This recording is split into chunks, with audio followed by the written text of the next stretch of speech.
Well, Judy, very important person in Marathon County these days. Welcome to this Monday feature here we have at WSAU, WSAU.com. You and I just talking a little bit. Both of our jobs have been anything but boring here in the last 6 to 7 weeks, correct? That's very true. That's very true. I find myself doing things that I wouldn't normally do on an average day. It's really turned our department around so that everybody has a focus on this COVID response. And for those that don't know, Judy, you are the information officer for the Marathon County Health Department. Give us an idea when we're not dealing with a communicable virus that's spread throughout the globe the way that COVID-19 has. Give us an idea of what it is that your responsibilities are, what you bring to the county. What's your job? Sure. Well, typically, and my job title is Community Health Improvement Program Director. And so I worked on things that are relative to the major health issues that our community faces, things like substance abuse, behavioral health, those sorts of topics. Whenever we're in a situation like this where we have an outbreak in the community, I assume the role of public information officer. So I'm responsible then for communications that go from our department out to the public. Mm-hmm. And that's been a very important aspect of this because the facts of COVID-19, they've been changing. At one point, they were changing by the hour. It seems that's maybe slowed a little bit here in the last couple of weeks. But what has the response been here in the county so far, and how has the public taken to things like the safer at home order or the practicing social distancing that's been encouraged? Yeah. So as you said, when the first order was released back in the end of March, we knew a lot less about what COVID was all about and how it was going to impact our community.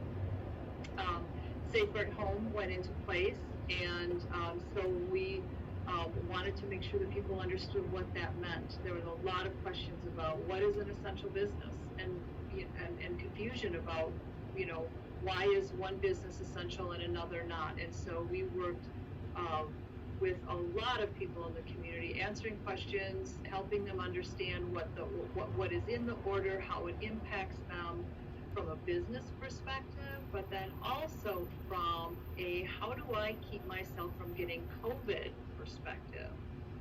Because there's, sometimes it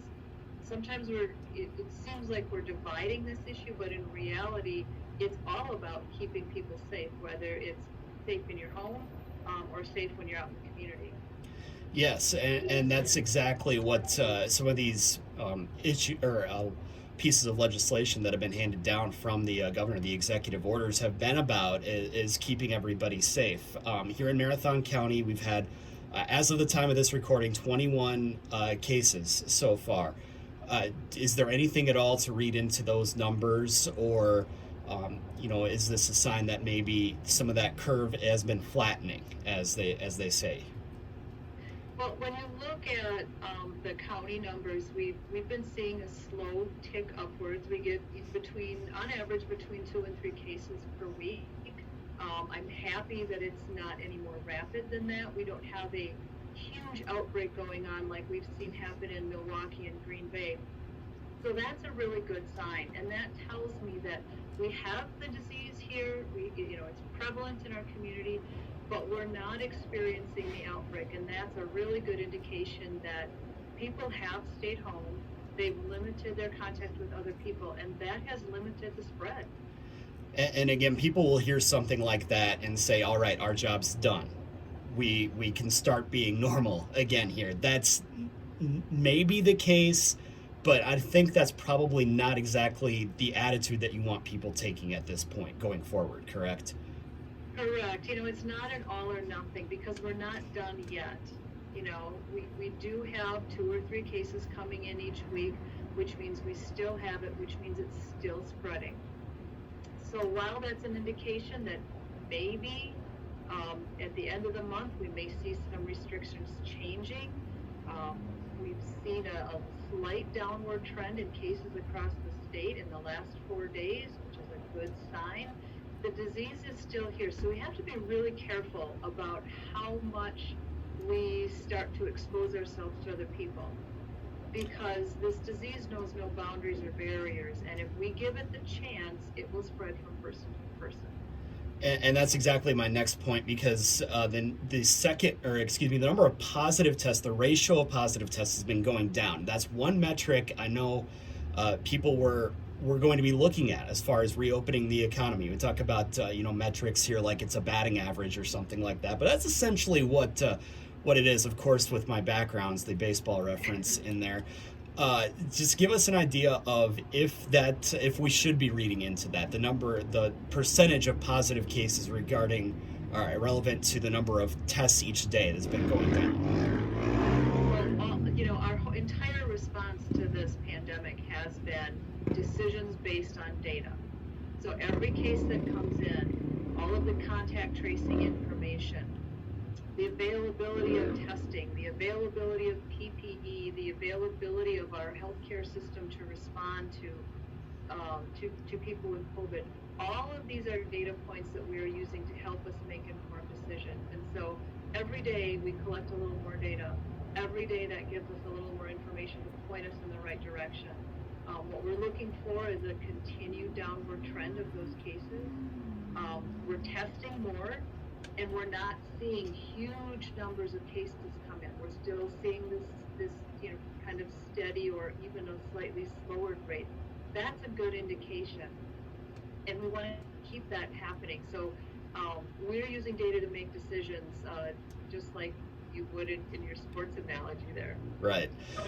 And one of the things that we've had over the weekend, we've had mass testing with the National Guard. We've had it over the weekend in Wood County. We're going to have some in Portage County coming up here early this week.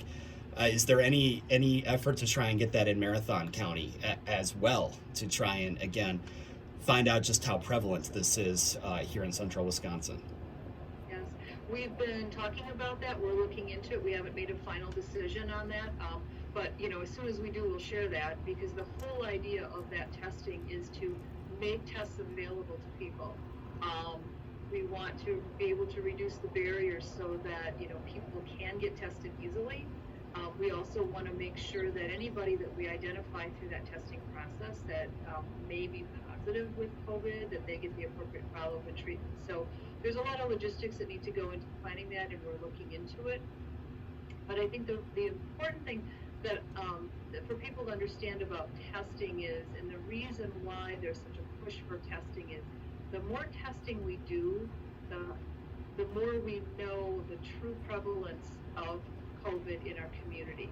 Right now, with 9,000 or 10,000 tests being done, it's still not enough to really know the prevalence. And so we need a lot more tests to tell us how prevalent it is, and if it's less prevalent, it gives us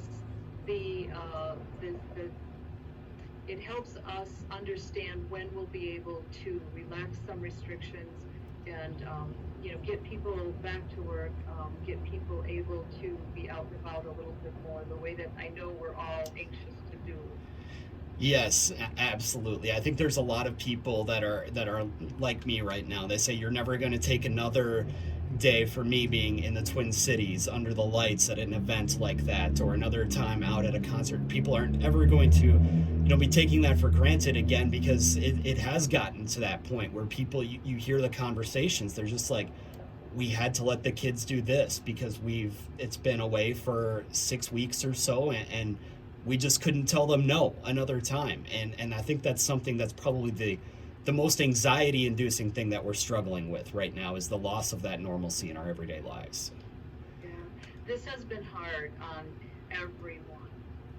And everyone has stories to tell about how it impacted their family, their work life, it's been very hard. We've changed patterns in ways that we never thought we could do.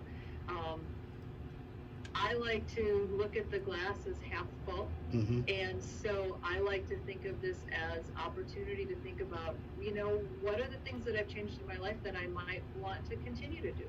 Have I developed a new habit? Have I started a new practice that I'd like to keep in the future? So I'd like to, I hope that people feel like they've learned something new, they've found a new habit, they've found a new way to do things that maybe is a benefit to them. Some of our businesses have done some really innovative things, and that is exciting to me. I think when this is all over, we will have changed things in a way that make us better, and there will be some things that we'll never go back to because the new way is better and more fun. Yeah, I like the way you're thinking there as well. I like to try and be on the positive side of things also. But there is something that, when we're talking about the future, we do have to be cognizant of, and that is the possibility of a second wave. What is the information that you have right now? Do you see in the future a time where we have to go back to some of these restrictions again because the virus comes back different than it was before? Maybe there's just like the flu can every now and then. Sure. If you listen to national experts that have, dedicated their entire career to studying communicable diseases, specifically this type of pandemic, there's a lot of experts saying that we will see a second wave of this. I believe that to be true. I think that's why it's really important that we continue to monitor and collect the data, like we were talking about before, collecting that information, paying attention, watching for those indicators that are telling us that things are starting to go in a bad direction, and then putting things in place. We may have restrictions that get relaxed, but while we're monitoring the data, we will know when cases start going up again.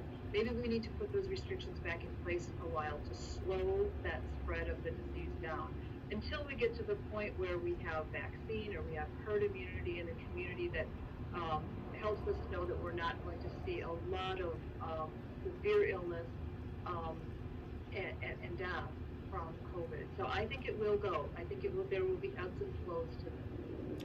Well, we know if that does happen, we know we'll have some good information coming from your office. We do appreciate the time here, and again, I normally end these interviews by saying we look forward to working with you in the future. I don't know that I will necessarily say that with full confidence right now, but we certainly appreciate the thoroughness and the transparency of the information that you have been giving us in order to help us do our job and keep everybody safe in these times that, again, we haven't seen in many, many moons since 1918. Is that correct? Thereabouts? Yes. The Spanish flu pandemic in 1918 and 19 was very similar to what we're seeing now. So this is a once in a lifetime kind of event. Mm-hmm. Again, we will look forward to chatting with you maybe in happier times. We'll put it that way. Does that work? All right. That was wonderful. Thanks. Yes, thank you, Judy, and again, thank you for the time.